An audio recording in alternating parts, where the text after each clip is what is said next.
Welcome everyone to Africa ELTA Female Leadership Mentoring Program final presentations. This is the second part of the presentations. We started the first part last week with 4 of our presenters, and tonight we are hosting 5 presenters. Just as background information on this program that Africa ELTA started 2 years ago. This program is to mentor African female classroom teachers on professional presentation skills and proposal writing skills. The program also offers opportunities for those female teachers to join Africa ELTA conferences and international events as presenters through the opportunities made available to them through and during and after the program. We had 2 cohorts of this program in the past 2 years, and we are very proud of the 3rd cohort we have this year of 9 teachers from different African countries. The presenters tonight come from countries like Cameroon, Mali, Nigeria, and they are going to present to us topics from their context. So it's a great opportunity for us to hear about their topics and their presentations. Before we start with our first presenter, I would like also to take a moment and give a word of thanks to all our Africa ELTA mentors who made this program really a great success.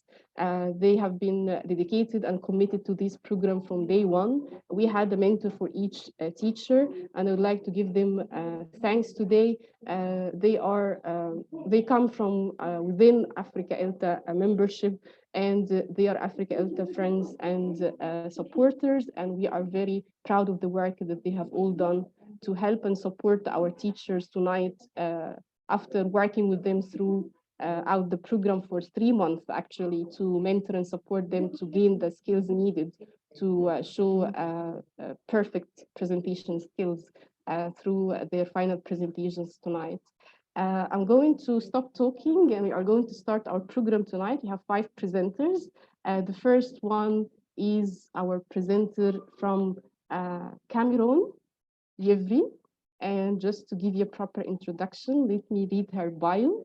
Yevri is an English teacher. She is an instructional technology enthusiast, and she has taught English and literature for 10 years. She is a PhD candidate at the University of Yaoundé in Cameroon.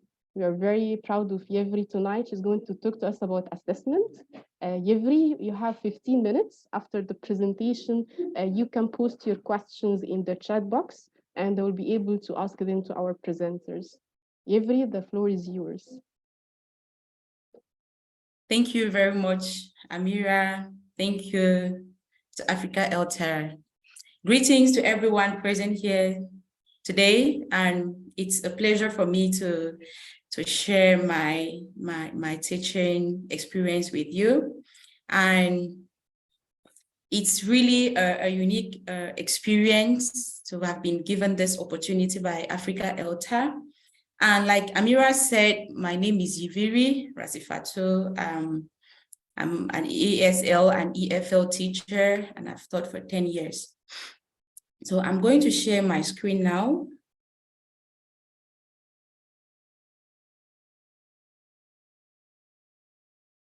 Okay.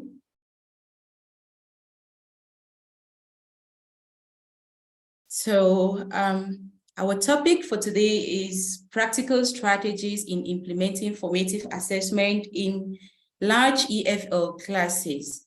And our session today is going to be, we're going to be talking about assessment. We'll remind ourselves what assessment is, the types of assessments, and our focus will be on summative and formative.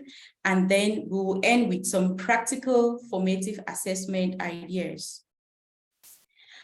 Before I continue with my presentation, I would love you to write in the chat box an adjective how you felt about tests when you were at school. In the chat box, if you can write an adjective how you felt about tests when you were at school.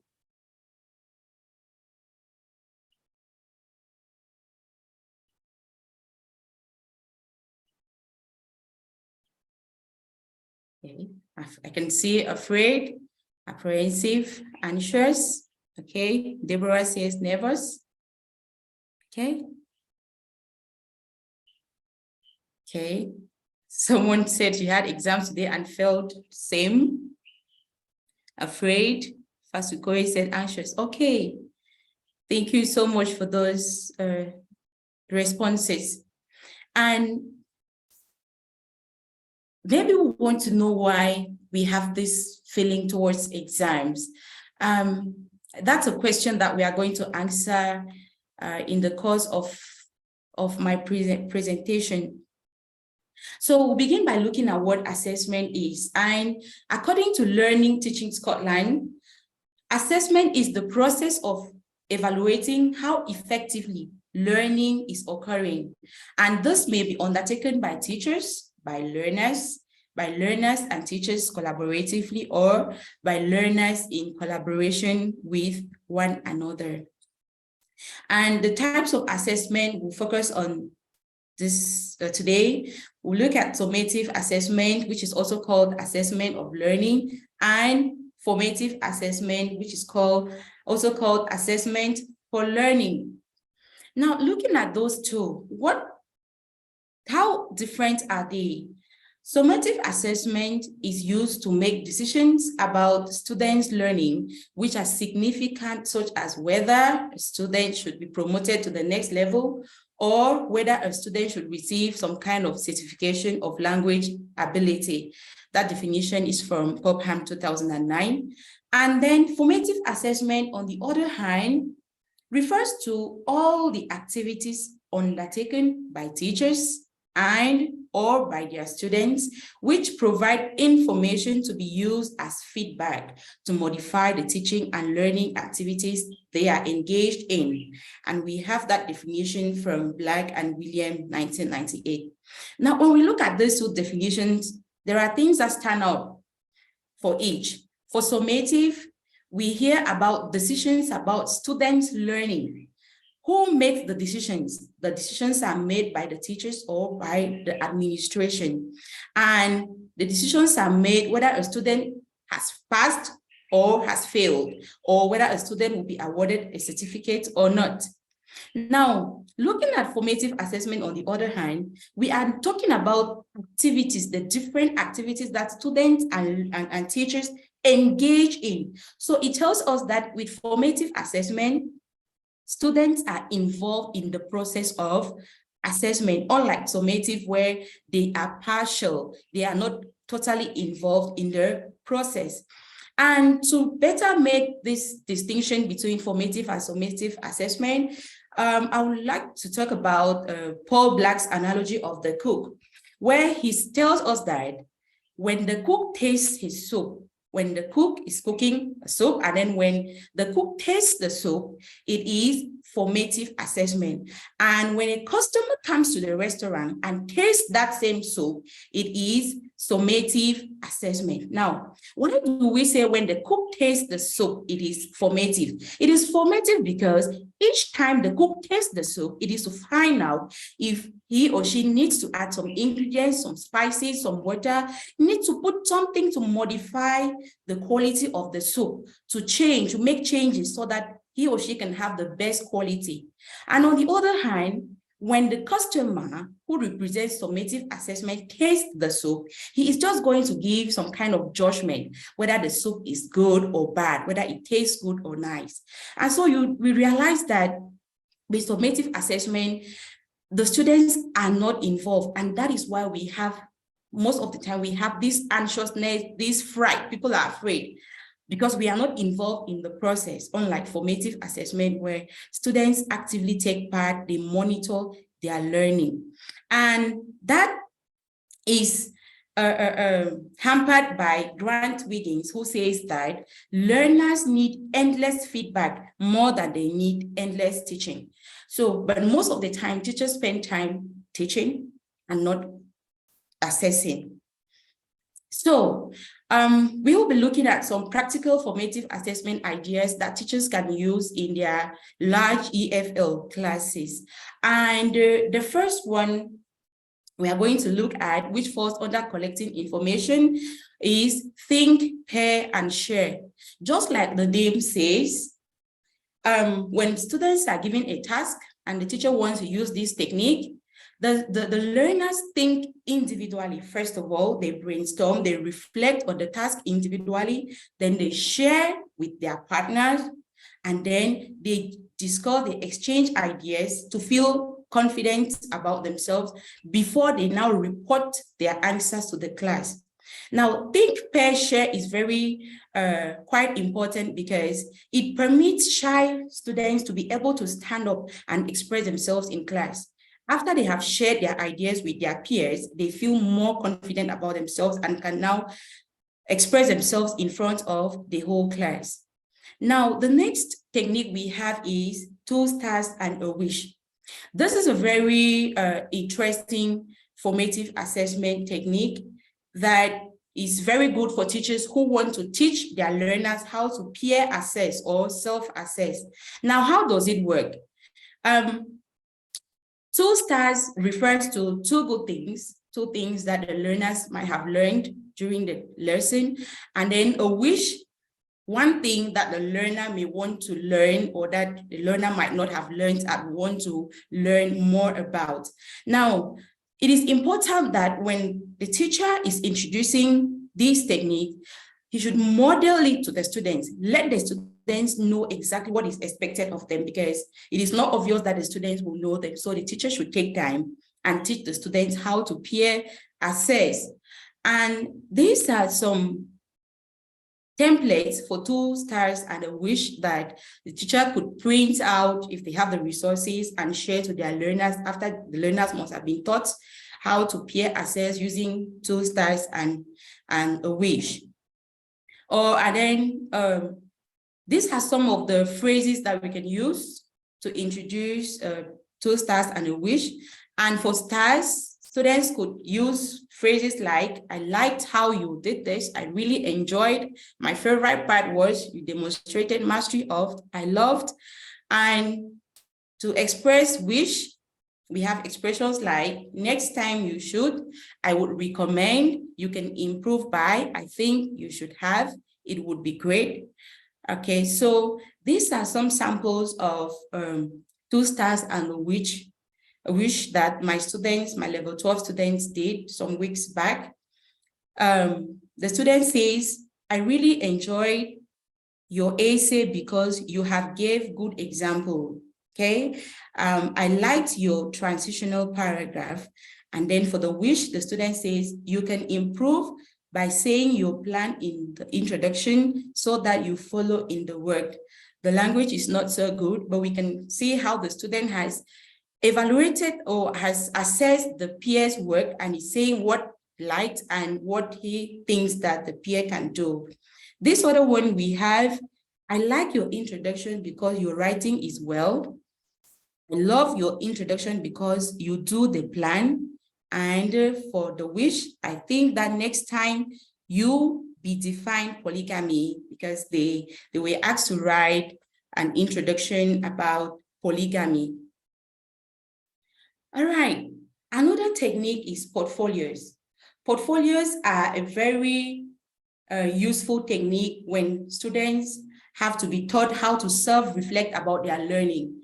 And according to Paulson et al. 1991, portfolios are a purposeful collection of students' work that exhibits the students' efforts, progress, and achievements in one or more areas.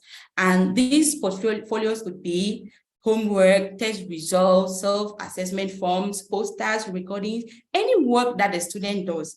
The teacher reminds the learners that they should keep all these documents together so that they can self-assess, they can check them and see what they have learned, what they have not learned, and what they want to learn.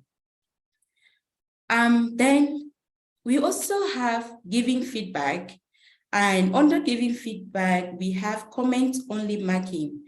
Comment-only marking is a very good formative assessment technique, especially when it comes to assessing writing. Here, when you mark a student's work, You do not grade, you do not give any scores. You just give, you just focus on the students' progress. You're focused on giving comments on what the students have done that is right and what you may want them to do. And comments should make it clear how the learner can improve. And to have these comments that can help the learner improve, we can use what is called feedback sandwich, which is another formative assessment strategy. How does it work? Here you can give a positive comment. For example, after reading a student's essay or a student's mail, a student's poster, you could say, you have written a clear and well-structured essay. And then you equally give a constructive, descriptive feedback. And this is the kind of feedback that tells the student exactly what he or she is supposed to do in order to improve on their work. For example, this is not quite correct. You could begin your paragraphs with connectives, such as in addition, moreover, furthermore. This is in a case where a student might have written an essay without using connections to link their paragraphs. So you should tell the student, it should be very clear what the student should do in order to improve. And then we should avoid evaluative feedback, which is focused on giving marks. Most of the times when teachers mark students' writings, they are focused on giving marks. Okay, content 2, accuracy 1, mechanics 3, without saying how the student got the mark. It is important that students are told exactly what they did right, what they did not do right, and how they can get it right. So as a review, we talked about think, pair, share, 2 stars and a wish, portfolios, comment-only marking, feedback sandwich. Okay, and I would like to just find out from the audience which formative assessment strategy they are taking to their classroom, that is, if they have not yet been using them, in the chat box.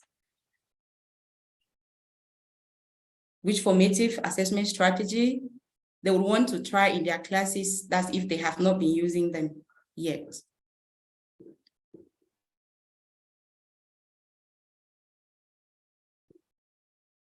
Okay, please. Good essay or poor essay, okay? I have been using portfolios for a number of years, Beatrice, okay? That's good. Amira says 2 stars and a wish or variations of it by Christine. Right?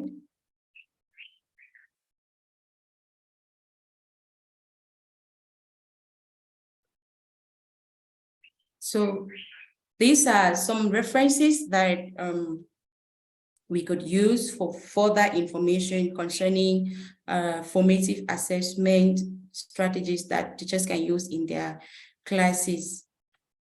And so now open to questions and answers, if there are any. Thank you very much, Iveri, for your presentation. And this is really a quick one on refreshing our mind about the different ways we can allow our students to have a voice on giving feedback, not only asking the teacher to be the center of everything in the classroom. This is really a good idea. We have a lot of our attendees saying that they are going to try 2 stars and the wish. And I'd like to ask you, while maybe our audience is thinking about the questions, how did your students receive this way of giving feedback? Were they engaged? Like, did you find any challenges in getting them to give feedback to each other? Very challenging. At the beginning, students don't want to be honest. They are afraid of telling their friends, their peers, what is not correct. They want to impress them. They want to save their faces. But when you take time and get them to know that by evaluating, by assessing your friend, you are also building some skills in you, critical thinking skills. And you are even learning, because if you don't know something, you cannot know which one is right, which one is wrong. So when you get to teach them how to self-assess or peer assess, they become very engaged and they want to be the ones to assess themselves or their peers. Very interesting. We have a question from Beatrix. What is the difference between 2 stars and the wish? Just I'm opening the chat box.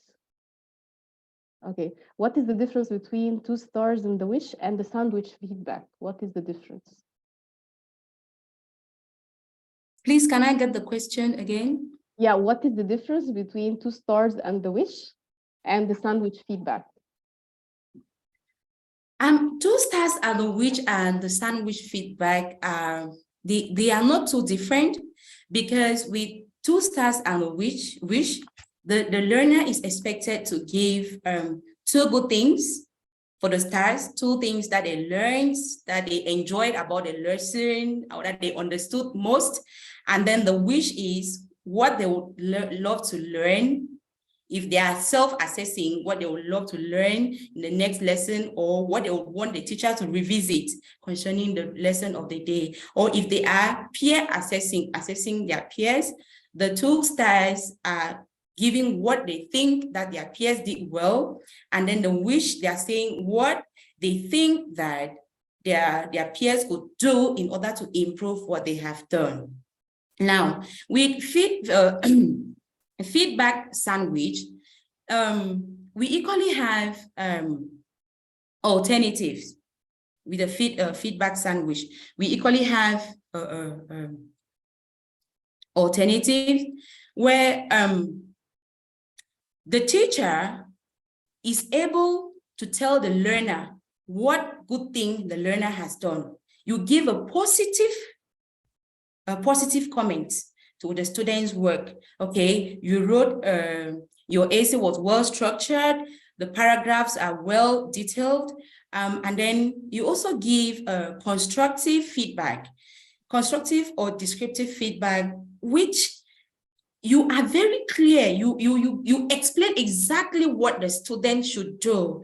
I think that maybe that is where we may have the difference between 2 stars and a wish and a sandwich feedback, because the learners, if they are the ones using a sandwich, 2 stars and a wish, they may not be able to say exactly what the learner should do by giving explanations that, okay, but the teacher, of course, is able to give that constructive, that descriptive feedback. And then, like I said, in this sandwich feedback, there is need to avoid evaluative feedback, where you tell the student that, okay, for content, you had 1/5. For accuracy, you had 1.5/5. Those are the kind of feedback that discourage students. When the student takes a paper and see content, this, okay, I have 5/20. Now, what was I supposed to do? You have not told me what I had to do. You have just given some evaluative marks, and the student is lost, and it is so discouraging, and the student may not even want to write. And I think that the students' negative attitude towards writing in most contexts is due to that kind of feedback that teachers give them. But if feedback were to be constructive, were to be descriptive, I think that students will enjoy writing, and those of the higher level with time will even be better to even give that descriptive or constructive feedback. I hope I answered Beatrice's question. Thank you, Ivry. She said thank you in the chat box. Okay. And we have another question from Iabu asking, how do you think giving feedback to students in larger classes can be managed? Okay, there is another challenging thing when it comes to feedback in large classes. Now, it is difficult, but it is not impossible once you are determined and you want to do it. What I'll usually do is that if the class is really too large, I divide my class into groups. Now, I make sure that the writing exercises, for example, if I'm dealing with writing, I make sure that the tasks I give them are not long, so that I am able to give a useful feedback to the learners. There is no need asking them to write a full essay and you are unable to give them constructive feedback. So I would rather give part A of the class, they will write an introduction to an essay, and I read and I give them the feedback, and I take note of that. I know that next time when I'm coming to them, I will have noted this and I will check if there is any progress. So I work in groups. You work in groups, you segment your class into groups so that you can be able to attend to all the students. It is not easy, but you can reduce the work by giving them just very short tasks to lessen your work too. Yes, and some teachers might think that the time given for feedback is wasted, but it's not, because actually learning happens during the time that we give students feedback, and they are engaged in giving each other's feedback as well.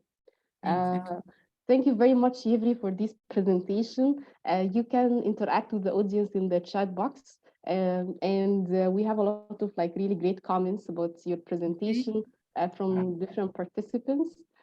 Thank you for the presentation again, and thank you for sharing these great ideas with us about assessment. Okay, thank you. So I just want to leave you with these ideas, these quotes about improvement. The principle is competing against yourself. It's about self-improvement, about being better than you were the day before. It still talks about improving, getting students to improve. And that excellence is not a destination, it is a continuous journey that never ends. And I'll end with this one. Continuous improvement is better than delayed perfection. Thank you very much for your kind attention. Thank you, Yevri. I have nothing to say after this. Thank you very much. Thank you. Okay, so we are ready now for our next presenter, Blessing. Blessing is an English teacher from Nigeria. She has built a career in early childhood education and has been working with children between the ages of 4 and 5, so very young learners. And she's going to share with us tonight her experience as well from this context. Blessing, you have 15 minutes. The floor is yours. Okay. Thank you so much, Amira, for that beautiful introduction. And I'm so happy to be here with you and to share from my experiences in working with the preschool, especially. So thank you, and I'm very grateful for the mentorship program. Thank you so much. Yes, so I have worked with, I'm happy to have worked with children and their parents for about 5 years now. And it's been very interesting for me. So if you have worked with children between the ages of maybe 6 months to 5 or to 8 years, or particularly children in the preschool or in the primary school, you can just give me a thumbs up using the chat box or just use your favorite emoji. So I've titled my presentation today, Parents' Involvement in Early Childhood Education. Yes, so now, talking about the early childhood education. What is the early childhood education? Early childhood education is a period of learning for children, yes, from birth to a period of 8 years old. But in my context here in Nigeria, it's basically from 6 months to 5 years old, and we mostly call it preschool, and some others choose to call it the early years. Now, why parental involvement? So why should we involve parents in early childhood education? As we all know that it's not good enough as a teacher to work in isolation. And it's good for us to always connect with the parents, to connect with parents of the children that we teach. For example, you're teaching a child in the school and you feel the child has learned so much, but the parents can be at home and it's concerned about the child's learning, feeling that the child is not learning. So I, as a teacher, what I do is I try to connect with my parents. I always have this constant dialogue, to create the synergy between my classroom and the home. So I get constant feedback from my parents. I let them know what I'm doing in my classroom. Then I also try to let them give me feedback, based on what has been taught in the classroom. So I don't work in isolation or assumption, so my learning is being transisted from the classroom to the home. So there is this connection between the child, the teacher, and the parent, just like, a triangle. And, it's worked so well for me over the years. Also, there's an extension. I like to involve my parents because there's an extension in learning experiences from the classroom to the home. So take, for example, I've taught my preschoolers about shapes or about colors, and they're able to identify various shapes in the classrooms. They're able to tell me different kinds of colors in the classroom. But I will need them to also go outside my classroom and be able to see various shapes and recognize that, oh, this is a triangle, this is a circle, So I always give that feedback to my parents. Oh, we've done this in school this week, and I would like you to find out from my child what shapes they can identify in the home. So using different objects in the home, they could try to identify various shapes, various colors, and I always try to get this feedback from the parents so that I know if I need to revisit that topic or work with a child one-on-one personally. So that's one benefit of extending the learning experiences from home to the school. Then involving parents also improves early literacy skills in children. So if I have a 4-year-old that is beginning to read, and the parents can create a story time with the child at home. So if the child reads to the parents could ask some questions to test comprehension of what has been read. Or if the parent is literate enough, the parents could read to the child, then also ask questions to find out how the child has been able to comprehend the story. Then what about cases where parents are not so literate? It's not so difficult because we could still have the child tell the story to the parents who is not able to read. Then the parents tries to also, retell the story in their own language, and also test comprehension by retelling the story from what the child has said. So it brings about that engagement and enhances literacy skills in young children. Also, we realize that when parents create time for their children to go over whatever is being done in their classroom, it motivates the child to perform better. Just like you've been talking to us about constructive feedback and all of that. So it works really well with children. I see my children coming to school to tell me the next day, oh, I was able to identify this shape and that shape, and my mommy gave me a star. My mommy gave me high five. My mommy said, good job. My dad said she's going to get me something special. And you see them coming, looking so excited, looking so happy, and they are eager to know more, they're eager to learn more, And looking at this slide, you can see the pictures, just in case someone here is wondering, okay, parents' involvement. So some people, especially in my context here in Nigeria, when you talk about parents' involvement, some people just feel like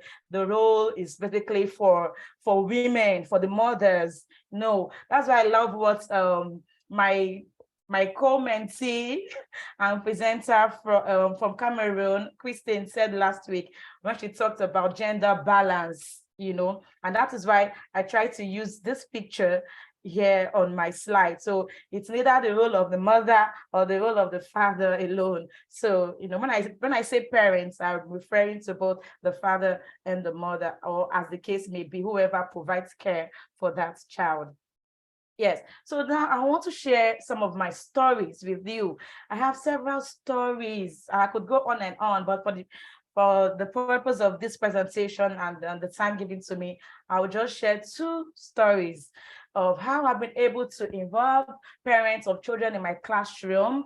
And I want you to also hear from them, you know, so I won't just be talking in abstract. So I have this parent here.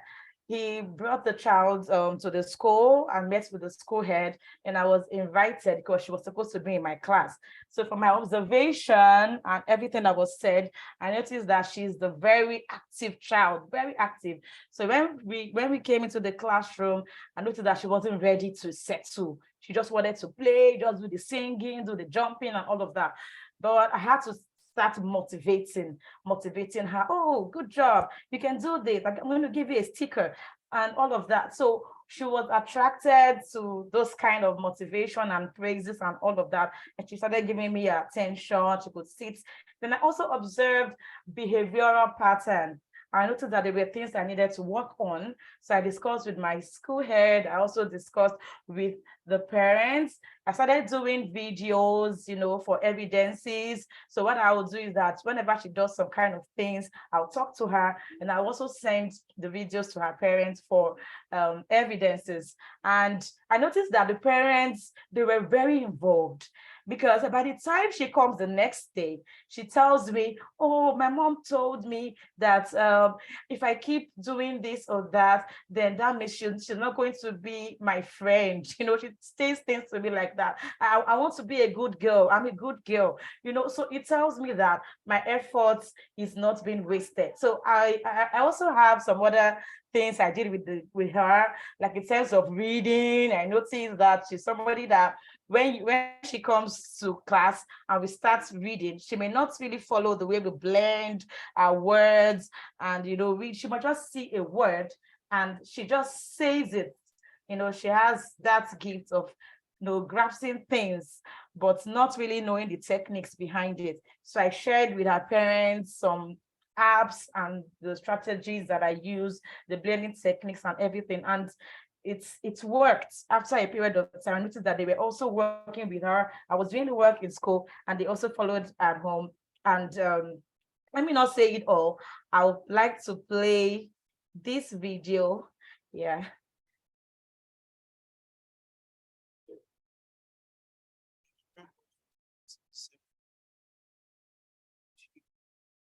Into this daily relationship. Blessing, the volume is very low. Can you please increase the volume? So she is in school. Sorry. Amira, did you say something? Yeah, we couldn't hear the video. So can you increase the volume?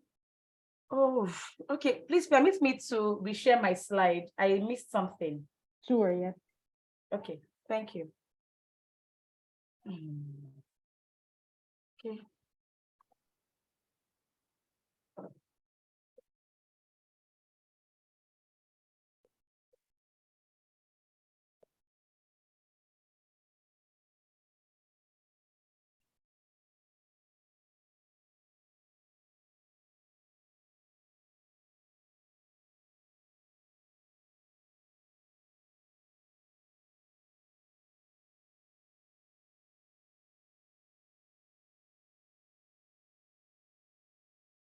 Okay. Please, can you see my screen? Yes, we see the screen. Okay. I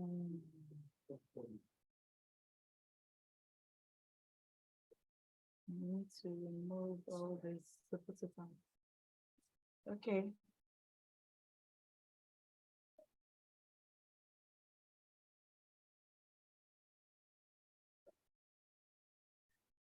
You want to do slideshow? Yes, I'm trying to, there's some things blocking it right here. Please permit me.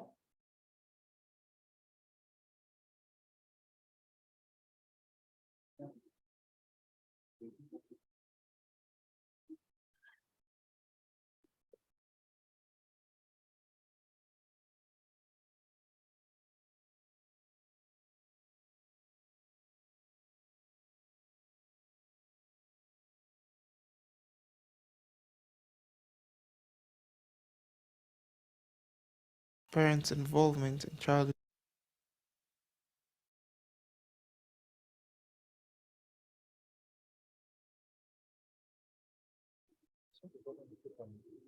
Yes, it's working now, Blessing. Just to click the video to play it. Okay, have you seen it now?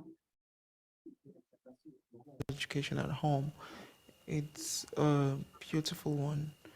And I remember when we met Miss Sepum, and she drew us into this daily relationship, where Amaris was undergoing education the whole day. So she is in school, and at the end of school, when I'm coming to pick her up, she gives us an update of what they've done, her observations, and then she gives us professional advice on what we can do at home. And so it's more like we're augmenting what she's done in school. And then when she's back to school again the next day, Miss Epon will now observe, the development, the progress from where she stopped the previous day. And so this went on. At some point, I thought, okay, at some point we're going to get tired of this, but it went on a daily basis for all us, as long as we remember. Now, are there benefits? Yes, they are overwhelming. Her reading, her courtesy, her manners, her reasoning, all this really, really improved. And yes, it could be daunting. Yes, it could be tasking. But then at the end of the day, the benefits are overwhelming. So it is worth going into. Yes, so it is worth going to, like you said, yes, it's going to be daunting, but it's worth going to. So I'll just quickly share the second story I have here. So in October last year, it was Teachers' Day, and we had parents coming to play the role of teachers. Teachers are usually the ones who welcome children to the into the school in the morning, organize an assembly, teach the classes. So we told them to choose the roles that they could play. And this woman came in, she was involved in almost all activities, welcoming children, organizing assembly, and even teaching in the classroom. So let's hear what she has to say. During the last Teachers' Day in October, I was involved in some activities that took place in my children's school.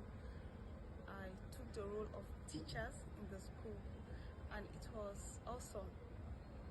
And it opened my eyes to so many things. And I can say that children, in the involvement of parents in their children's learning is key, is underrated, and it's very important. Number one, I see it as a tool. I see it as an educational tool. Some of the common educational tools we see, we know that they improve pencil grip and cognitive skills.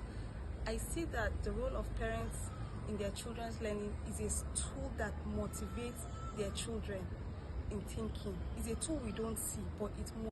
Okay, so I have to cut it there to save time. So it's a tool that motivates learning. The involvement of parents in their children's learning, it's a tool that motivates learning in children. So I really love that. So she was able to see what the roles that teachers play, and she was so excited because she was able to learn one or two things about her child's learning as well, because she was involved in the school to see what teachers do. Yeah, so I also like to engage with parents even outside my classroom, because I've seen it work in my classroom. I've seen the results, and I also thought about extending this to other parents outside my school. So I created a platform, a WhatsApp platform called the EduP platform for educators and parents. And the aim of this platform is to unite school leaders, teachers, and parents, where we share relevant discussions there, and just to foster a good relationship between the home and the school. So it's been a very successful platform, I may say. I have over 150 members on that platform, and it's a very active platform. Even in December, we had a hangout, we had to meet, and I have some pictures. Yeah, so we met in December. We had to discuss the way forward, talking about the current educational system, Nigeria and even across the world, what roles parents has to play, what roles the teachers also have to play. So it's been very rewarding for me, and I'm really humbled extending this talent that I have, to other parents as well. I'm so happy about that. And I want to say a very big thank you to everyone for listening today. Thank you to my mentors, and thank you, Amira. I'm open to questions now. Thank you very much, Blessing, for sharing this important topic that we rarely discuss, actually. We always talk about students and teachers, but we rarely talk about parents, especially when it comes to teaching young learners. Um, I hope you can read the chat box. It's all positive comments. Someone is saying that it's good that you involve with parents in the presentation as well, not only in your project. Fantastic, okay, lovely presentation. Good examples from your own experience and great testimony from the students and teachers and parents as well. You shared all the lovely stories, Blessing. Were there any challenges in the process to get parents involved? Yes, of course, there are challenges in getting parents involved, because honestly, not every parent will be involved, but like I always say, if you have 20 children in your class and at least 10 to 15 of them are involved, that's a good one for you, because you realize that the ones that are parents are involved, you see them, grasping, flying. So the ones that their parents are not really involved, you have to give those ones extra special attention so that they can catch up with the others. So it's not something that you have to force parents and say you must be involved, because really parents are busy these days. Send our children to school so that they can learn, they feel they've paid, and you should go do your job as a teacher. So you can't force them, but you can encourage them. There's a way I do it that parents are not, they just see themselves getting involved, because I don't make you feel like you are doing the work. I just give you feedback. Basically, I give you feedback and I say, please help me observe if this and this is done. So I'm not giving you the work to go teach my child. I'm only asking for feedback based on what I have done. And even without asking, they go the extra mile themselves, trying to help their children. That's what I can see for now. I hope I answered that. Wow, that's really a great approach, because here in Egypt, for example, like parents are very involved in their children education, but I wouldn't say in a positive way. Like most of the time it's to criticize the teacher and what the teacher is doing with the children. So your approach to ask them for advice and for also helping you do your job better is really great to get them on board as well. Thank you. Thank you so much, Amira. Thank you. Thank you, Blessing. I hope you can read the comments in the chat box Yes. and respond to them later on. Thank you again for your great presentation and for this reminder tonight of the parents' role in their children education. Thank you. And thank you to my mentor, Kucha. Thank you so much, Mr. Harry Kucha. And should I say apologies for the, the delay in sharing the video? But thank you. Thank you so much. I'm grateful for this awesome mentorship program. I really benefited a lot, and I can't say thank you enough. That's why I have it in several languages here. So if you can find your language here, thank you. Thank you, Blessing. You're very proud of you. Thank you. We are going to move now to our third presenter tonight. She's Estelle from Cameroon. Estelle is an English teacher. She's a very active member of Africa ELTA, and she's going to present to us tonight. Estelle, are you here? I can see you have access to the mic and video. So can you switch on your video and start sharing your slides?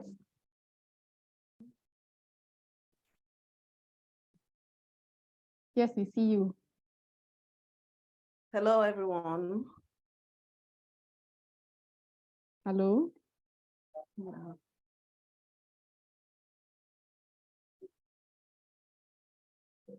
Let me share my screen. Can you see my screen?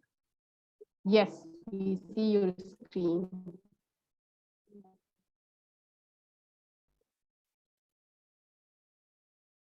I can't get it. You need to allow slideshow.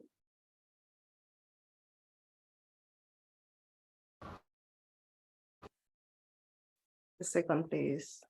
Okay.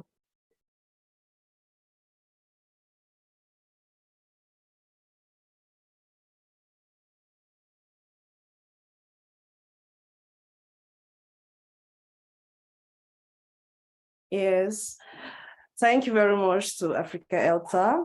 I am Estelle Karine, and I'll be talking to you today about authentic materials in English language teaching.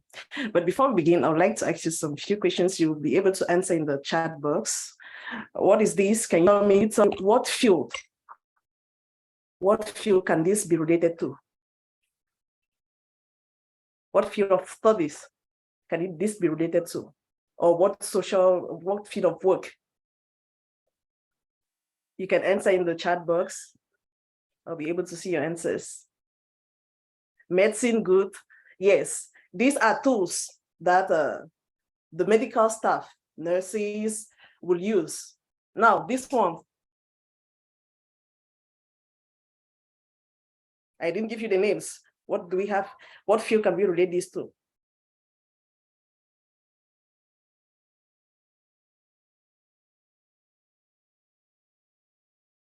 You get to read your answers. This one, we have these. What field can we relate this to?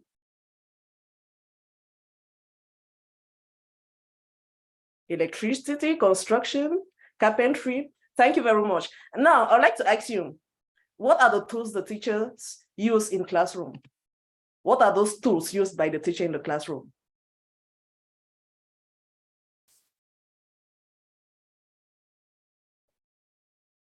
The textbook. Yes, teachers will use a textbook in the classroom.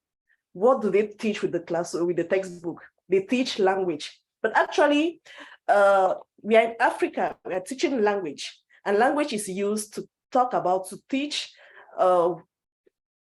communication in the daily life. So why is it that we use a textbook to teach language, use gloves to teach in the medical field? The teacher can do all of that. The teacher is a medical personnel. The teacher is an electrician. The teacher should be all of that because he uses the language to teach, to transmit knowledge on all those aspects of our lives. That's why we think that teachers should be more creative. Teachers should come forth to use authentic materials in their classroom so as to relate what they are teaching to what is real to the students, to their environment. So I'll start by talking about the definition of authentic materials. This is not going.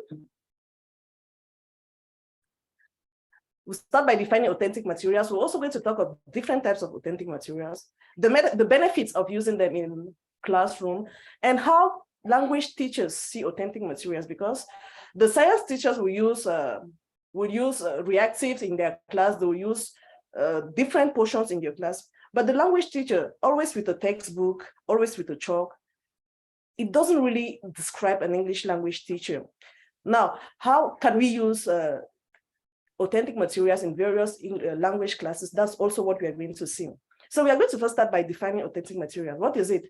When we say something is authentic, it means that that thing is genuine, it is real. It's not something that is fake and unreal. Now, Widdowson and many others define authentic materials as something, any material that was not meant for the classroom practices, but that are being introduced in the classroom. So if I go to my class with these gloves to teach language, I might be teaching maybe plurals, I might be teaching nouns, and I bring this, we are talking about medicine, I bring this to class, this is an authentic material.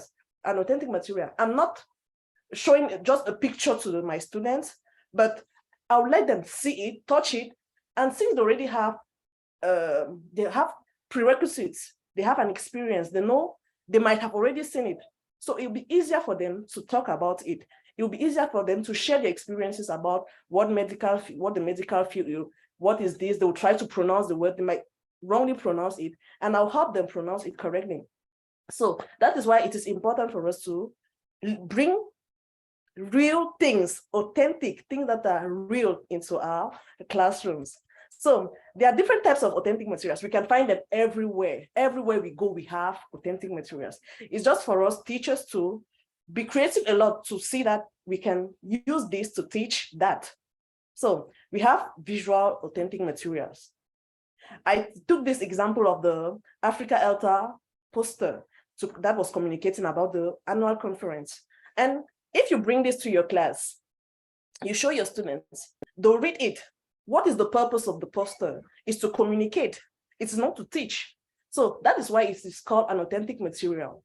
So you use this, you might teach something like, you might teach dates, because we are in Africa, we know that the way our languages express dates are not the same like in English. We might use this same poster to teach grammar. We have grammatical elements like virtual, Africa, international, annual. All of these can be taught. So you let the students to know that most of the time, some grammatical elements usually end with the AL. So the students will be able to identify it on this poster. Now, on the other image, you see there is a picture. I could have bought those fruits in class. It's not difficult. Those are things we use in our daily lives. I could bring tomatoes, I could bring carrots in class, and maybe, or even ask the students to bring them to class. And in class, we are going to discuss about those things, maybe the colors, the names, and other elements of the language. And by doing so, the students get more interested in the language. So those are visual authentic materials. They can be billboards, they can be restaurant menu card, it can be a newspaper. So it can be anything, or even a picture of your family you bring to class, and the students will be curious, and you captivate their attention, and you people talk about the notion you want to teach in class. We also have audio authentic materials. I used an audio authentic materials in my class to do my experience when I was doing my master's program, and I used the song "We Are the World" from Michael Jackson. And what I did is that I came with a Bluetooth bound in class, and I played it. The students listened. And as they were listening, they started singing. Although they did not know the correct wording, they were trying to mime, they were eating their mouth, and they were trying to sing. What I did after is that I also printed the lyrics that I gave them. So the lyrics and the text helped them to try to sing. And they were surprised that they could afterwards sing the song, "We Are the Word, We Are the Truth." And also it helped them to pronounce some words right. Here we also have the link of a story on the BBC. If you go to the link, you can find that text, a BBC program. It's a radio program. That student you might bring to class, and student will listen. You might use that it can be a story. You could use a piece of music that the student will listen, and from there, lead them to what you like to teach them on that day. And by so doing, every time you come to class, you have something new to propose to your students. They get eager, they get enthusiastic in coming to class to listen to the English language. Because in Cameroon, for instance, in many parts, people don't have access to textbooks. People don't have access to digital material that can help them teach in their classes. So sometimes even we don't have light. So it's difficult to lead the students to teach students, for instance, maybe a reading text without a text. So the teacher is that person that can go in his environment and pick up anything, because everything in our environment can help. The teacher can pick up those things, bring it to class and make them useful. And by so doing, when the students go out of the class, when they see things, they will remember what the teacher did in class. So we can use audio authentic materials. We can also use audio visual authentic materials. This can be movies. All of us have at least a phone. When you go on YouTube, there are so many things you can download and propose to your students. In case they have access to the internet connection, you can make them the inverse class, ask them to go and watch a video. And when they come back to class, they should tell you what they saw. You can discuss with them, and it makes them learn. Since the goal of the language is to communicate, they will try effectively to communicate. You see how creative they are also, and you see how their language can improve through those materials. Now, what are the benefits of using authentic materials? For me, and from the observations I carried out, when you use authentic materials, you provide the students with native-like language. When Michael Jackson or any influential person in your community is speaking the language, you can bring that to class and students will see how does the person speak. And it might encourage them. If this person is speaking like this, if this person from my party, from my community is speaking like this, I can also speak. So it will help them use the correct tone, the correct pronunciations. Even if they fail, at least they would have tried.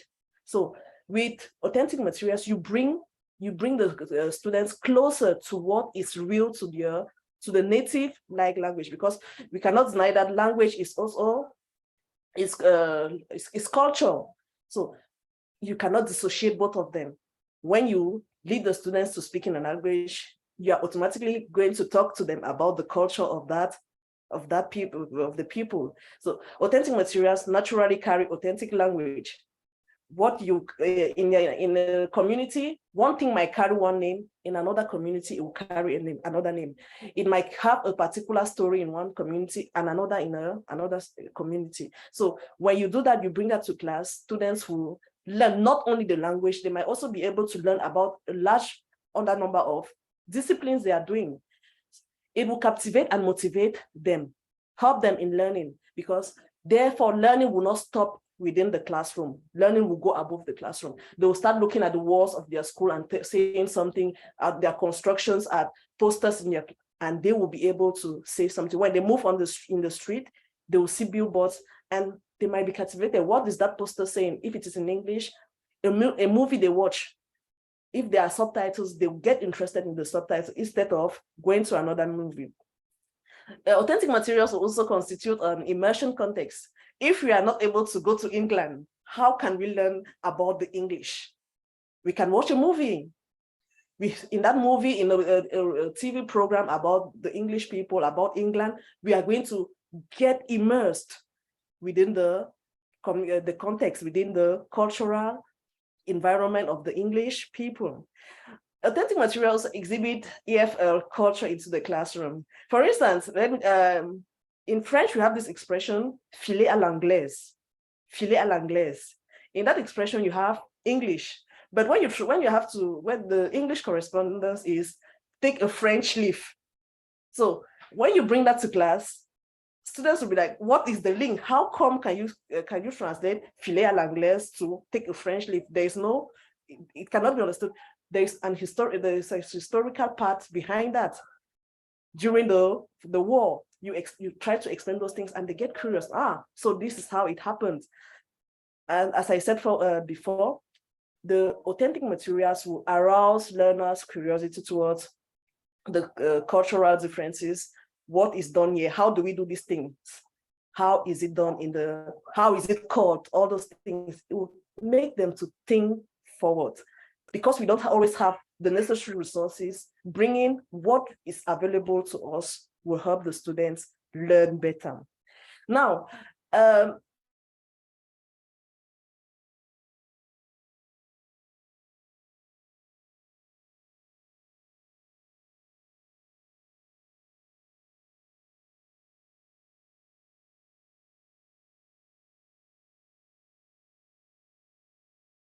It seems we have lost Estelle.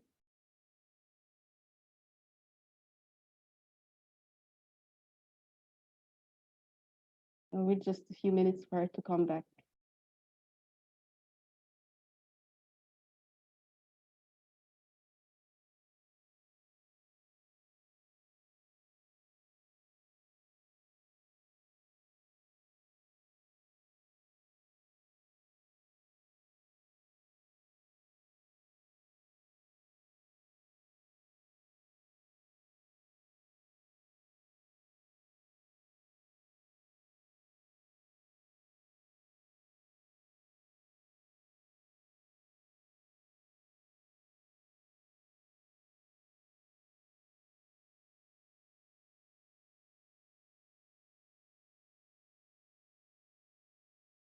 Okay, I can see her back.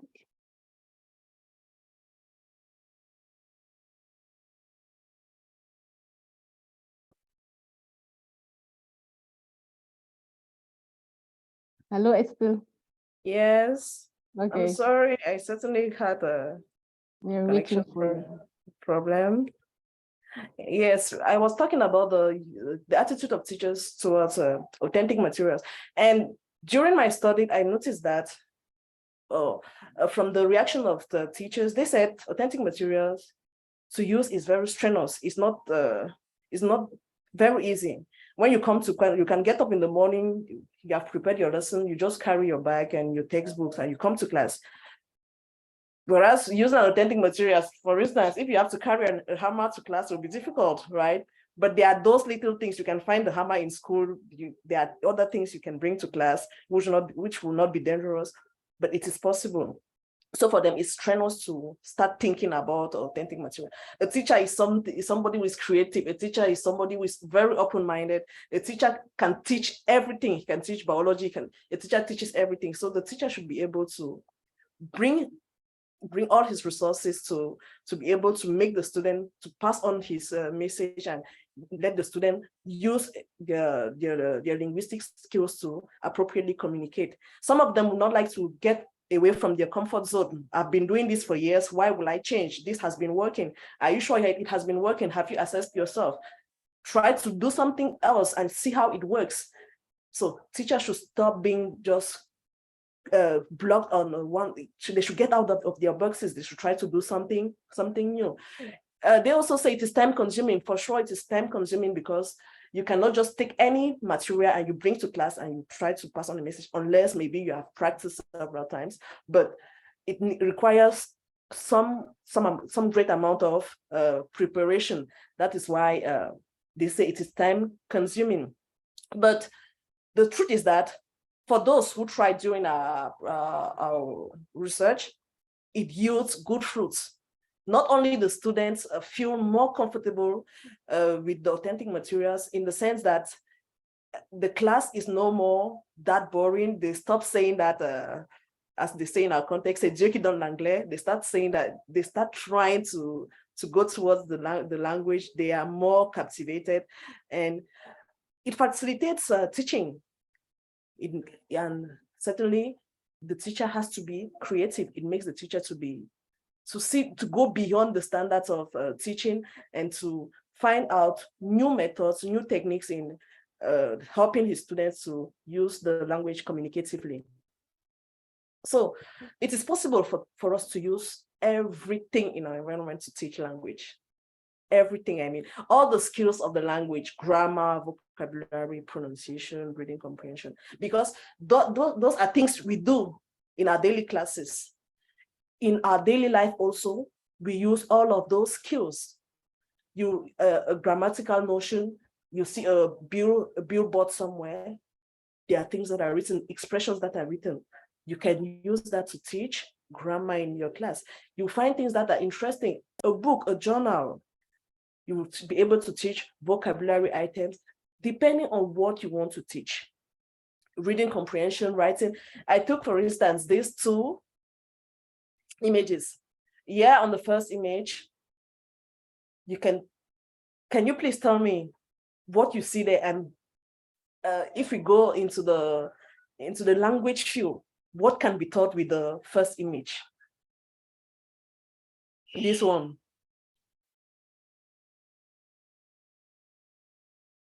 There is a picture of a market I took. And when you bring that to class,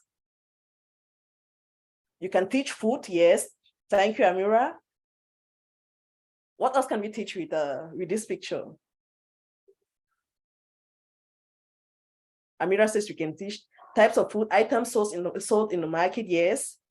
That is vocabulary. Food varieties, yes. We are still there in vocabulary. We can also teach if food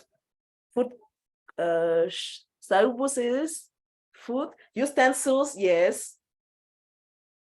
Cooking, good. So if you say cooking, for instance, what are the steps of cooking? Using the imperative to teach cooking. It is, you can do that. Recipe, thank you very much. So those are things you can do with this picture. If I go to the market, how do I make a market list? How do I prepare, how do I do a recipe? The steps. What is the language the student is going to use? The student will use the imperative, the student will use vocabulary, the student will be able to write. Now, please, let's go to the second image, this one. This one. It's a journal. And from this journal, you can teach, for instance, writing. We go from the captions of the journal, and you ask the students what comes to your mind. They will be able to write something. You can go into the journal and they will read, and you see how creative, how these students can actually use the language. At the beginning, it will not always be easy for them, but when you make them get used to their environment, to the language that is proper to them, make them used to their to wherever they go to, that they can be able to communicate with all that is around them, then you see that your students will bring a positive feedback as they come back to you. So that is what I have prepared for you today. And I want to thank Africa ELTA for this great opportunity I was given to do this presentation.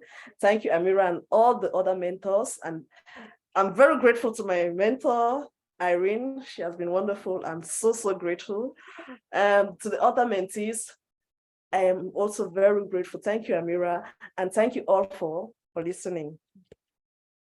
Thank you, Esther, for your presentation and for the reminder to use the available resources for teaching, actually, that can be very effective in the classroom.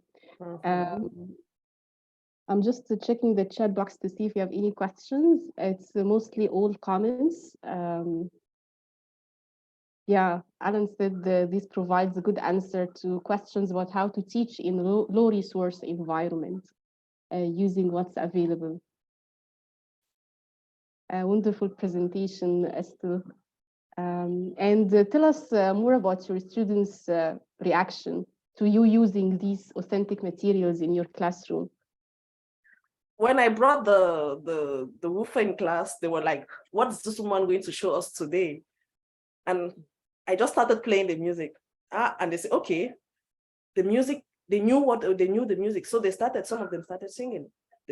They were very happy. So they don't know I wanted to teach them reading comprehension. So although they were singing, they did not really know what Michael Jackson was talking about in the song. So they sang. After I gave them the lyrics, the text, and what followed was questions. So they were able to better answer the questions after we had listened, we had played the music, after they had read the text. Yes. So they were very happy about it. And I was also very happy about what I did. Yes, of course, you should. And you have related the language to their daily life. Like you are not really dependent on the textbook alone. Actually, You have because in my the- class, for instance, just 3 people have the textbook. So how would you teach? How would you? Wow, very It's not always creative, easy. very creative, Esther. Thank you very much for inspiring us with your presentation tonight. I'm And grateful to for do, giving for this opportunity. thank you, Esther. So we have already listened to our three presenters so far talking about assessment, talking about involving parents in education, and still talking about using authentic materials in the classroom. We are left with two presenters. Our final presentation is going to be about inclusive education and including people of disabilities in the classroom. But before we listen to this, let's take a break and listen to our presenter Randa talking about mental health for teachers. Randa is our next presenter. She unfortunately is not going to join us on Zoom because of her connection problem. She did a pre-recorded session that I'm going to play now, and she is following us on Facebook to answer any questions after her presentation. Randa is an English teacher from Cameroon. She has 10 years of experience teaching English, and she has an MA and a degree in English and African literature. She recently took interest in mental health issues in education and has been very active in her community advocating for mental health for teachers. We are going to listen to Randa talking about mental health for teachers for 15 minutes, and then she would welcome your questions that she was going to be able to answer on Facebook. By the way, this is live streamed on Africa ELTA Facebook if you would like to go back at any time and watch it, and also interact using your comments and questions. Let me share the recording.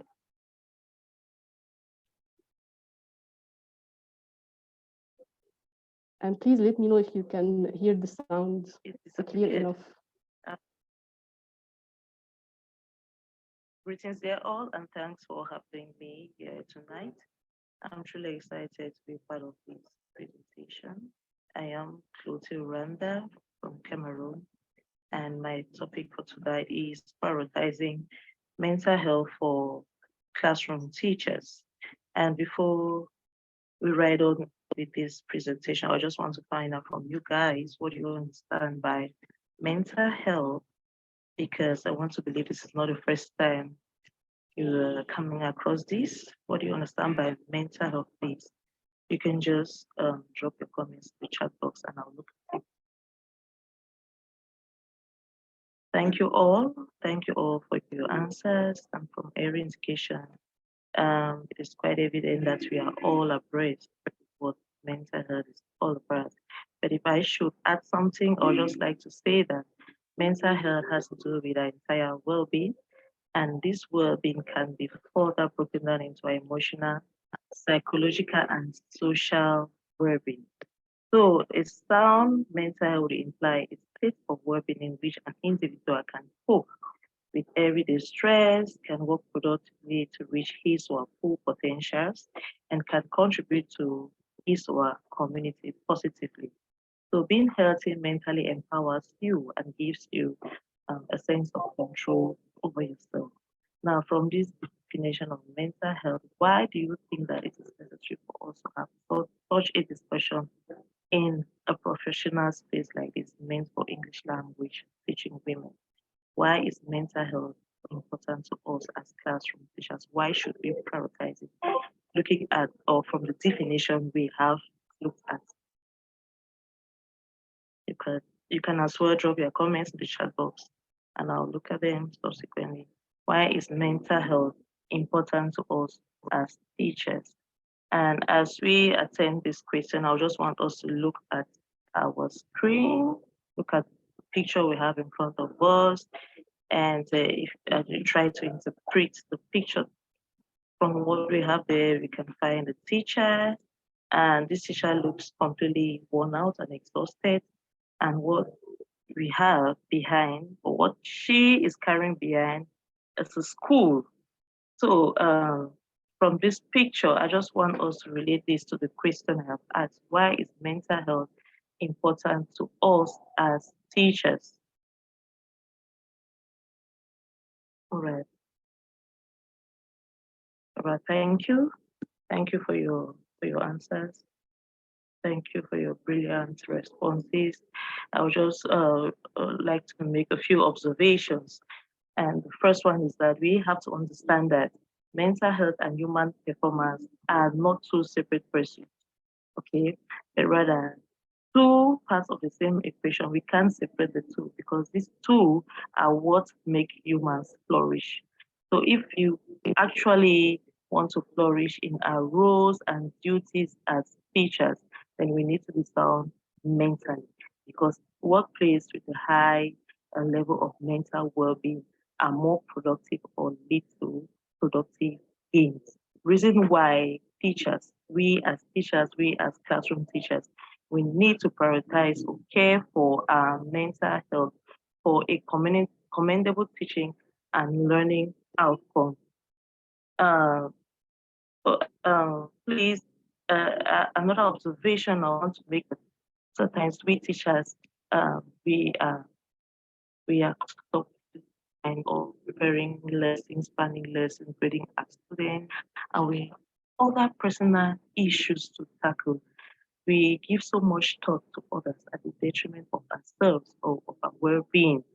And most of the times, like I said, we have other personal issues to study. Like where I come from in Cameroon, I actually teach in an area that has been really affected by the ongoing crisis.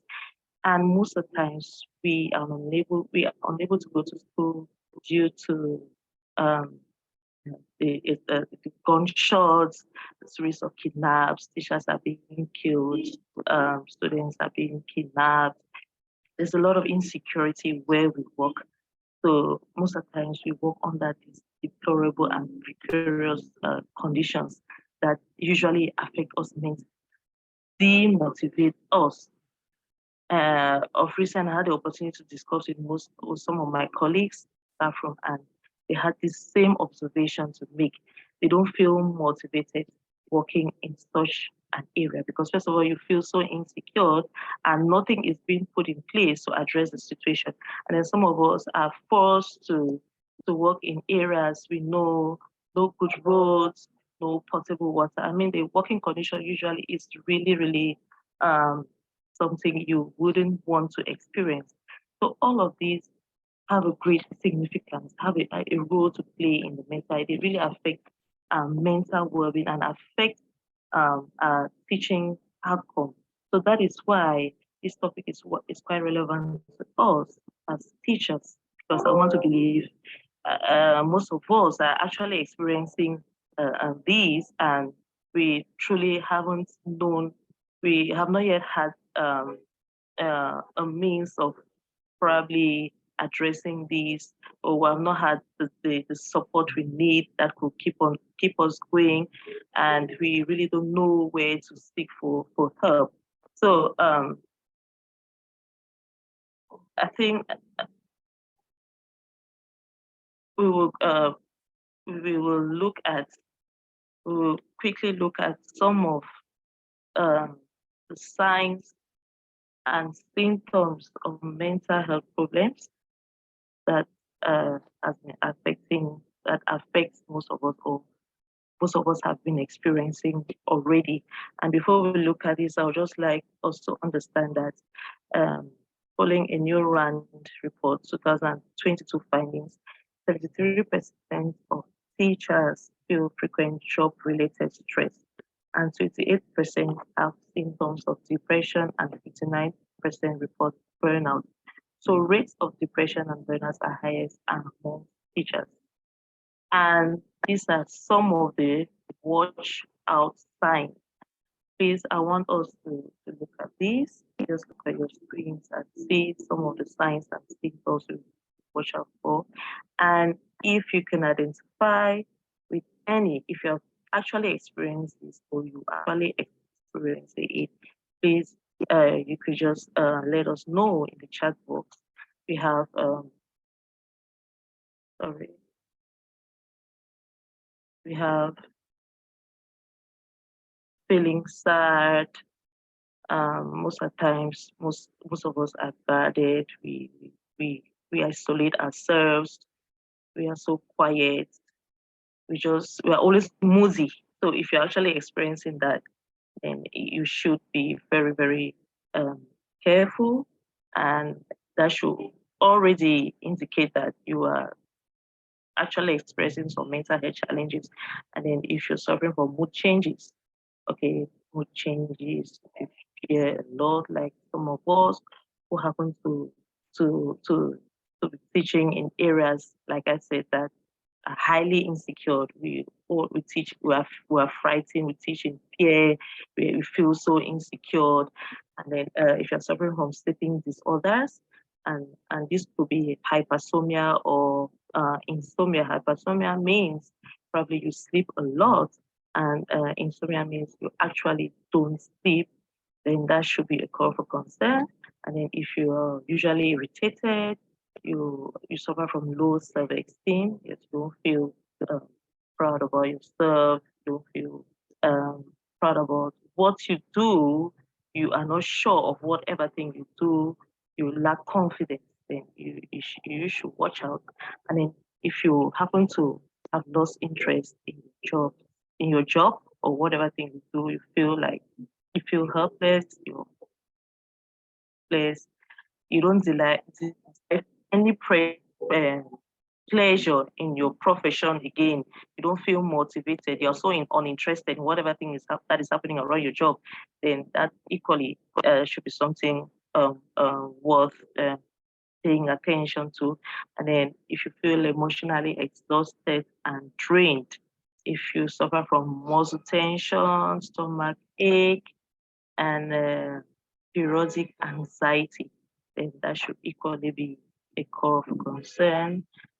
Now, just go through this, and if you are actually experiencing this, you can let us know in the chat box.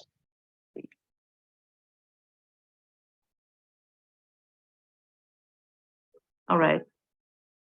Okay.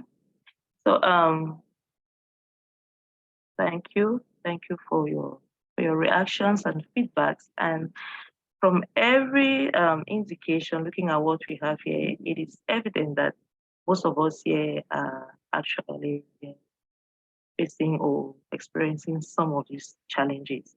So our last slide here will actually be looking at some of the coping strategies, how we can address some of these, and how we can become meaningful to ourselves and to our communities, how we can how we can be able to make the right choices.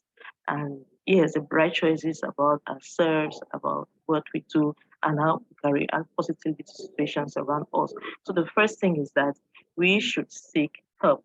If you're actually experiencing some of these, please, you need to seek help. And seek help will entail you to be able to talk to someone. It could be a professional, it could be a friend, someone that is trustworthy, that could listen to you and take whatever thing you say in good faith. You should be able to talk to someone and express your worries.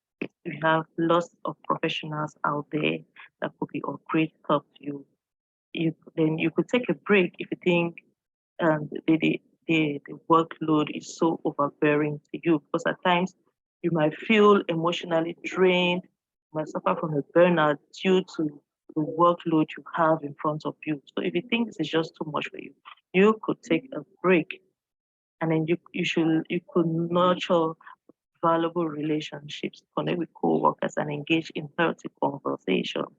This could really be of help. You should practice self-care and figure out your priorities.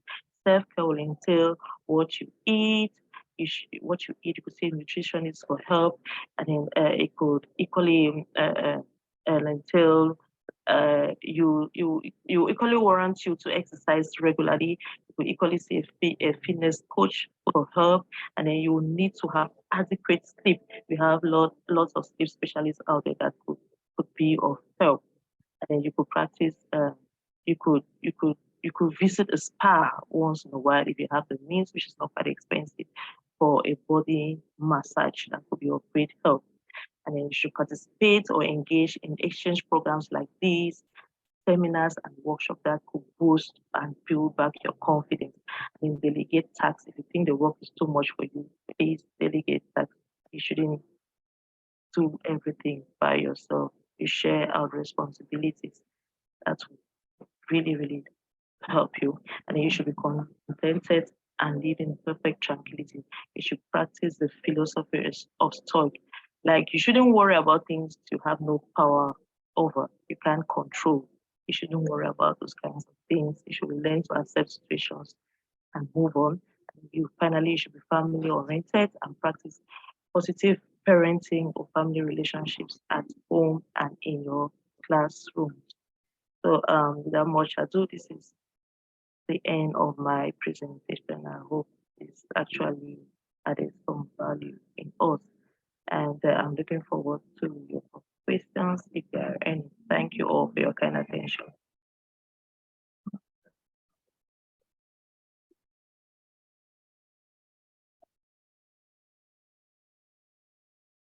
Okay, so this was Randa's presentation. She's now following us on Facebook, and she's welcoming questions here. She will be able to answer them on our Facebook page that I'm going to copy and paste the link for in the chat box in a minute. Randa has been very active in working with teachers on mental health issues in Cameroon, especially with the recent events there.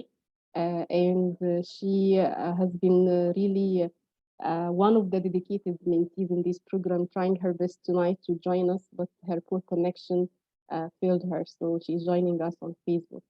If you have any questions, you feel free to ask now here, or you can also ask on Facebook later after this event ends, since the recording will be there. Just reading some of the comments here for Randa while she's listening to us on Facebook. We have a comment saying really interesting and something we shouldn't lose sight of. In your experience, do teachers find it difficult to admit they are struggling with their mental health? So Randa, this is a question you can maybe address in the comments on Facebook. Oliver is saying, wonderful, I like your energy despite the connection challenges. Yeah, especially with the recording, we also had some challenges. Thank you, Oliver. Geraldine is saying this is a very important topic for teachers. It should be repeated frequently. Yes, Geraldine. Sometimes we ignore the realities of teaching and teachers in different contexts and just like advocate for doing our best while it's not always the case. Thank you for all your comments. Alan said a very thoughtful presentation, some positive ideas for self-help. Yes, very empowering presentation, that said. Thank you all for your comments. I'm reading the comments for Randa to listen to us. And thank you again, Randa, for your presentation tonight. We're going to move now to our last presenter tonight, Fasuki. And Fasuki is from Mali. Let me read her bio for you. She is a teacher in Mali, and she is teaching English at the public school there. She is a very active member of MATE. Actually, she is one of the board members on MATE. MATE is the Malian Association of Teachers of English, one of Africa ELTA affiliates. And Fasuki is going to talk to us tonight about a very important topic related to inclusion of disabled students. So Fasuki, you can now open your mic. You have 15 minutes to present, and then we will receive the questions.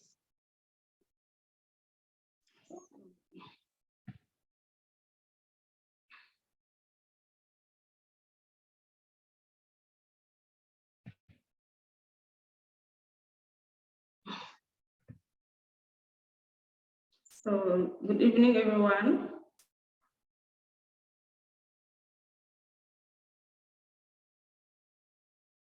Good evening, Fasuki. We can hear you well.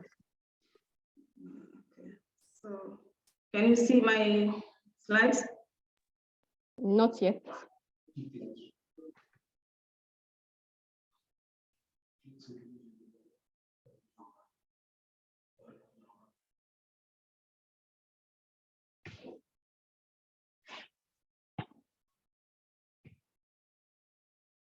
Can you see? We don't see the full slide. There is something with the screen. Can you see it now? Yes, you can allow slideshow now. Okay.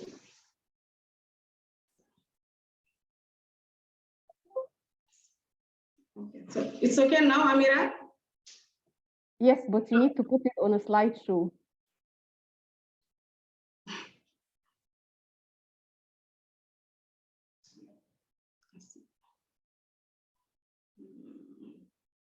Can you see it? Hello? Yes, Fasuki, we see it, but you need to put it on a slideshow.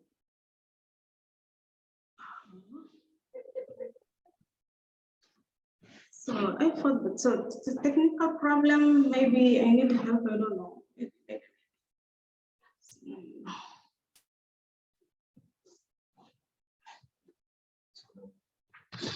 So just a minute, I'm going to deal with it.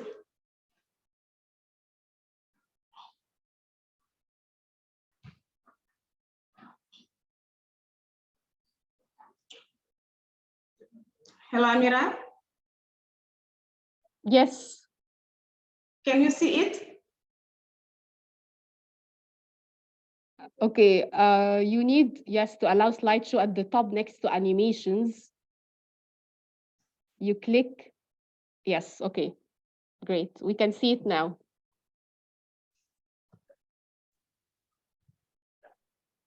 It's okay? Yes, go ahead.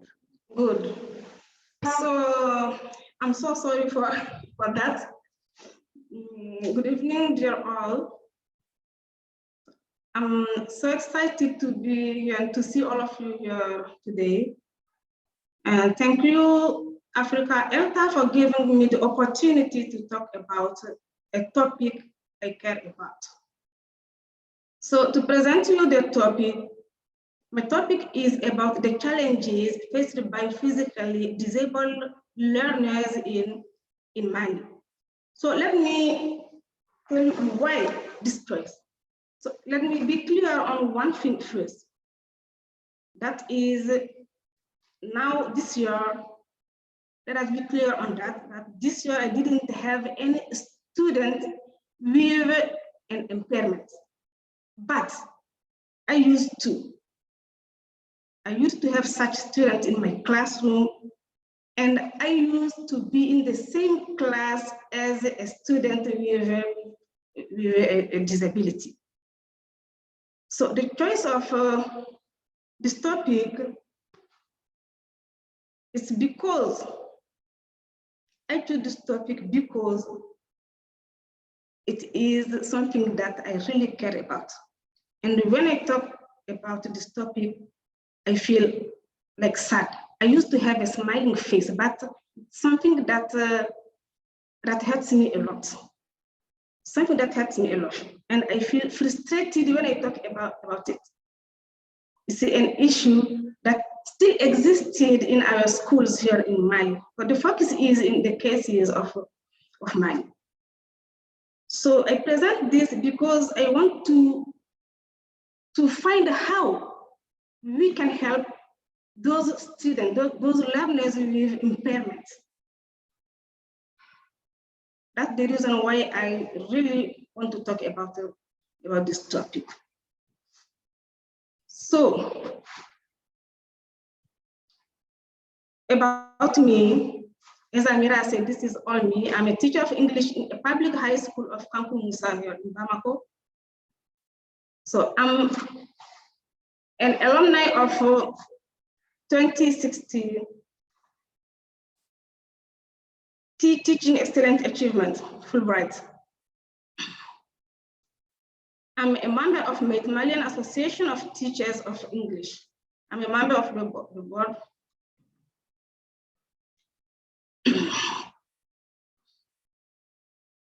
So what I want to all of teachers to have as an objective is by the end of this presentation, we hope every teacher is better deal with a student living with disability in the classrooms and advocate for their baffled right in the community at large.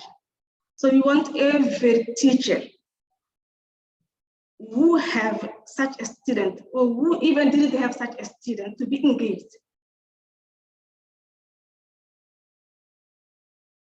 So what is a person living and what is a disabled person or a disabled student? That's crucial to ask the question.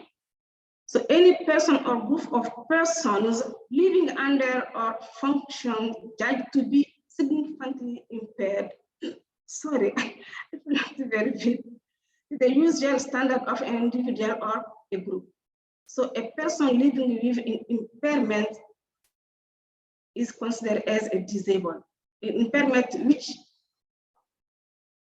sorry, in person who live with an impairment is considered as a disabled one, or a student living with an impairment is considered as a disabled when he cannot act as the normal students. So here I just have some illustration. This is a picture, only a picture to illustrate the different kinds of disabilities that we can encounter in our classes. So we can have blind people, we can have one leg, those who are in wheelchairs, and so on. So the problem we have with students with disabilities in our classroom is that they didn't have any help. They didn't have any help from the school administration. We didn't have any help from the government. So it is very hard for us as teachers to deal with such students. So helping these disabled students is a role for me, is a role that each of us should play when we want to help. So the society has its role to play. The families have their role to play. The teachers have their role to play, and the school administrations also have a role to play when we want to help this. So the gathering of all these efforts can become a giga help, a very great help for those students. Only teachers can't. We all have to be involved, because everyone matters. It's not because they are impaired that they have to be marginalized.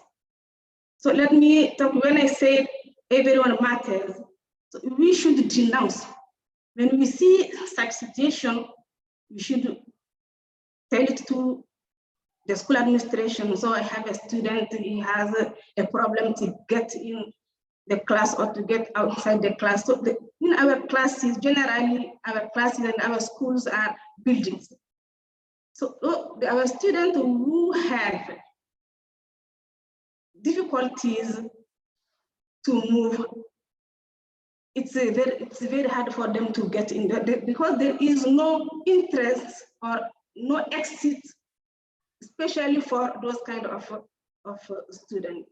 So as Dr. Martin Luther King said, our lives begin to end the day we become silent about things that matter. So we should not become silent about things that happen in our classrooms. Whenever we have such students with difficulties, we should talk about it. We should denounce that. We should not be silent about that. So that's a way to make everyone aware about what happened inside our classes. This is something many teachers faced. I'm not the only one. I feel really hard-hearted, and it affects my mental health when I see such students at school who I didn't have some now. And that reminds me about the student with whom I was when I was a student. So it was very hard. I used to help some, but alone I can't. So we all have to be engaged. We all have to be engaged. So here now, let us, it's crucial to see what kind of disabilities we have. So we have a vision impairment, which refers to people who are blind or who have partial visions. So for those students also in Mali, we have a school, special school for them. So we have physical disabilities, which is the common characteristics in physical disability is that some aspect of a person's physical function, usually affect their mobility, dexterity, or stamina is affected. We have intellectual disabilities. It refers to people with significant limitation in the skills needed to live and work in a community. Sorry. So intellectual disability refers to people with significant limitation in the skills needed to live and work in the community, including difficulties with communication, self-care, social skill, safety, and self-direction. So we have deaf also, or hard of hearing. So those are people who are hard of hearing, so they cannot hear well when the teacher speaks. They may use a range of strategies and equipment. So in Mali, we have a lack of equipment to help such kind of students.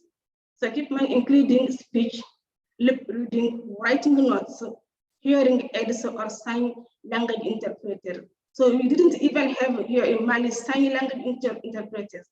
Even if we want to have it, we need a training for those kind of teachers. So we have mental health condition.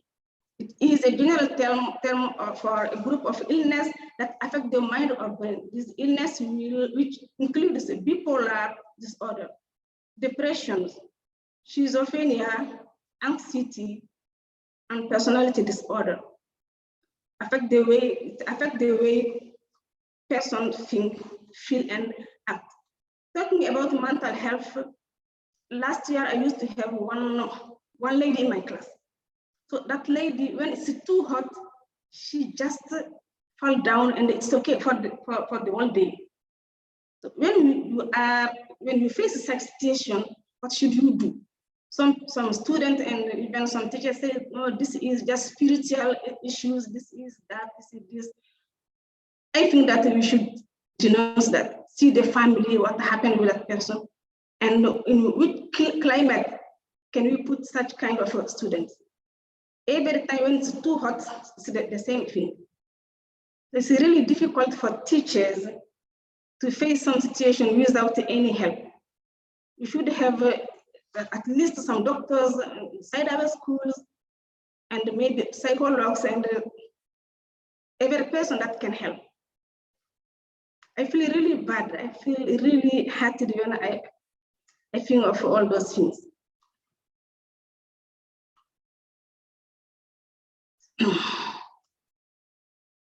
So what challenges do we have? First of all, in our class, we have a lack of adequate materials, I mean learning materials. So we didn't have any material to help our students. Those who have mobility problems, what can we do? Our classes, buildings, and so on and so forth. So it's very hard. We have inadequate infrastructure. We have mobility issues, the entrance of the classes, the exit of the classes, even the chairs. Any of this is adequate for our students living with impairment. So we have a loss of confidence. A lot of confidence.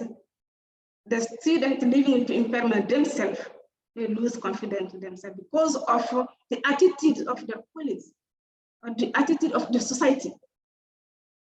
So we have to keep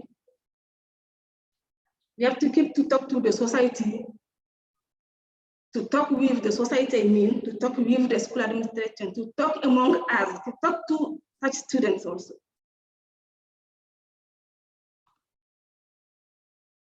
So we have the mockeries from the society. The mockeries from the society. When a student or a person, any person is impaired, generally people laugh at this person. In the classes, students laugh at the person. As a teacher, we should not accept that. We should not allow that. We have to make an end to all this because they are all human like us, and some of them are really very intelligent. We have social exclusion and marginalization. They are excluded in the society. They are excluded inside the classroom. They are marginalized. So it's a pity. We have lack of training for teachers in the field of science. Science is the special education needs. In Mali here, we do not have a special education needs schools. We just have one big school for students living with mental health problems and the blind ones. There are those two big students that in Mali. For the others, what can you do? There is no school for that. There's no teacher trainer there. There is no teacher who is trained in the field of this context and nothing. So we need a training to help our students living with impairment. We have difficulties to maintain friendship and relationship. I used to go in one of the schools and question those people, and they told me about that difficulties to maintain friendship. Friends marginalize them. They don't want to be with them. Some have mobility problems, and it's very difficult to work with them. They are very slow.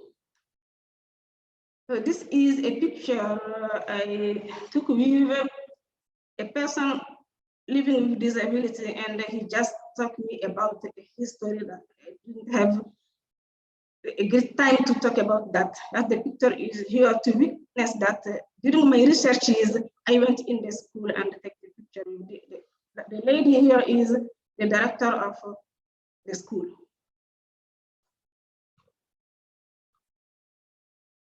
So what should we do as a teacher in the class when we have a student living with impairment?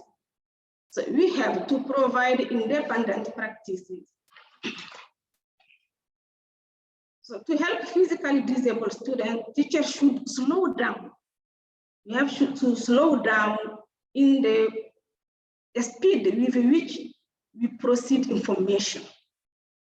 So some of students can catch what we said and cannot analyze what we said as a normal student. So we have to go slowly with such kind of student to make him understand and to measure our words. So we have to present activities that involve all sensory and physical modalities. For example, when we have a student with mobility impairment, you cannot choose an activity such as jump in the circle and out the circle is going to be not going to be fair, because the student with mobility impairment cannot jump at the same time as the normal students. So we have to be very careful which kind of activity we are going to choose in our classes when we have, for example, a student with mobility impairment. By the way, we can use an activity I used to do. We have to make a square. On the all sides of the square, you have to write your questions. So you make a circle of your students, and you ask each student to throw the square in the middle of the circle. So when you see the upper side, when the student throw it, the question written on the upper side is the question the student who throw the square is going to answer. So when you have a student with mobility impairment, this is a perfect activity we can do with them. Nobody needs here to jump or not to jump. That's good. So we have to encourage group work. Yes, this one is very important. So we have to mix our students. let it be student with impairment, let it be a boy or a girl, let us just mix them. So by mixing them, those living with disabilities can be less marginalized. So they feel they themselves engaged and they will help each other. So we have to present information visually and verbally. So in the school, we have to give complete access to any area they may need in the school. So when a student with impairment need the school, maybe toilets, it must be easier for him or for her. What I need to notice here is that this is not the case in our schools here in Mali. I said here in Mali. I don't know for other areas, but here in Mali, this is not the case. We didn't have any special access for those students, those who are in wheelchairs or those who are blind, and those who, I don't know, who have any impairment.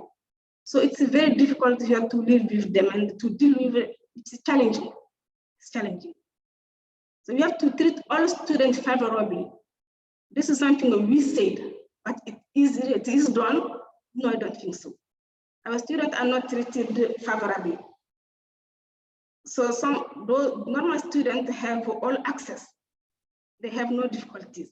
But in Mali, we don't care about the child, if the child is impaired or not. We don't care. So we have the same issues. We have the same classes, the same courses, the same thing for all students. Let them be impaired or not.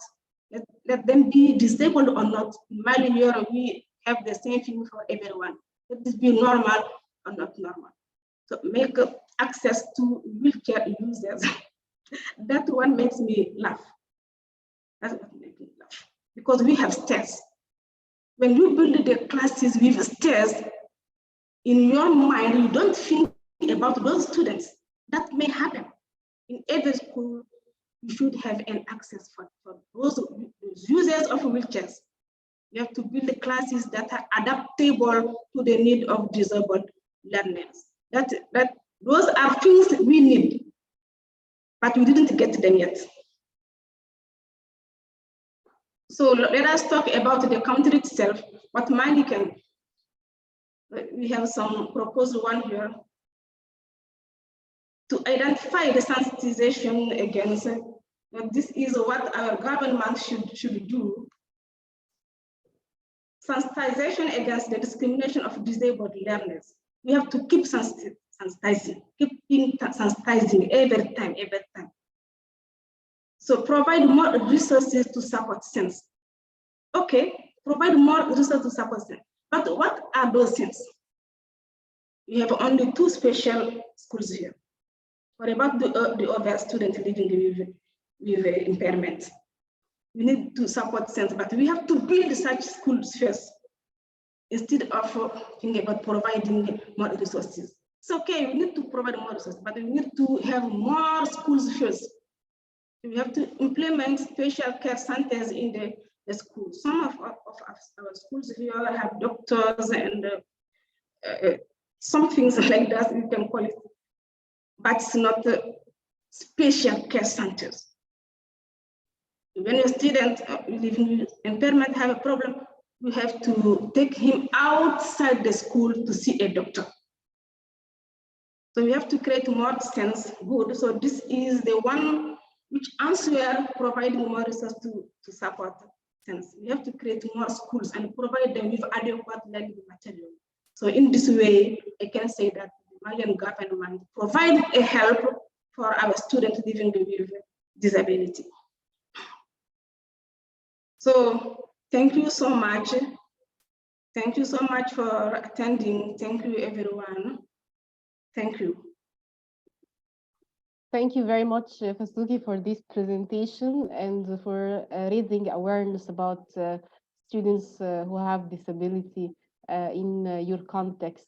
This is not really something that is peculiar to Mali, but also it's everywhere. And it's really important for us as teachers to be able to learn more about this topic, to deal with our students and provide them with whatever is necessary to cope in the classroom, especially with new policies that are being implemented to integrate special needs students in the mainstream schools.